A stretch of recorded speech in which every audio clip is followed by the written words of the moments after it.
Ketua MPR RI Ahmad Muzani menilai kepemimpinan Presiden Prabowo Subianto telah melakukan aksi nyata untuk melanjutkan cita-cita para pendiri bangsa dengan memusatkan pembangunan pada berbagai sektor.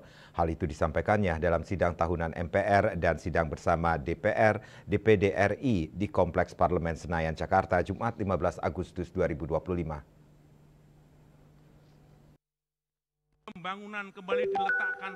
Ketua Majelis Permusyawaratan Rakyat MPR RI Ahmad Muzani menyampaikan bahwa nasionalisme harus diwujudkan dalam tindakan nyata untuk melanjutkan cita-cita para pendiri bangsa, sehingga bukan hanya menjadi sekedar slogan.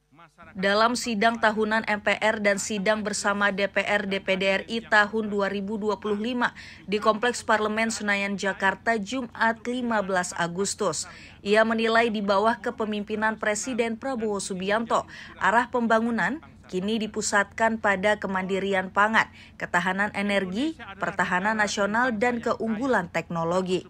Sejumlah program yang digagas seperti hilirisasi, digitalisasi layanan publik, penguatan UMKM, dan pembangunan wilayah perbatasan juga dinilai mampu mendorong terbentuknya ekonomi yang inklusif dan tangguh menghadapi dinamika global. Dalam kepemimpinannya, Presiden Prabowo Subianto di tahun pertama ini, kita menyaksikan tekad yang kuat untuk mengamalkan spirit dan pesan tersebut, yaitu untuk menjadikan Indonesia negara besar dan kuat yang bukan hanya sanggup bertahan, tetapi kompetitif dan berdaulat di pentas dunia. Ketua MPR RI pun mengapresiasi program makan bergizi gratis yang tak hanya mencegah stunting, namun juga sekaligus menjadi penggerak ekonomi lokal. Selanjutnya, program Koperasi Merah Putih disebutnya sebagai langkah strategis membangun ekosistem ekonomi desa modern yang berpihak pada rakyat kecil. Selain itu, sekolah rakyat dinilai memberikan solusi pemerataan akses pendidikan berkualitas bagi anak-anak dari keluarga kurang mampu.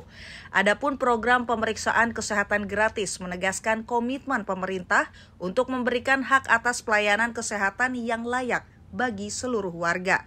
Tim Kantor Berita Antara mewartakan.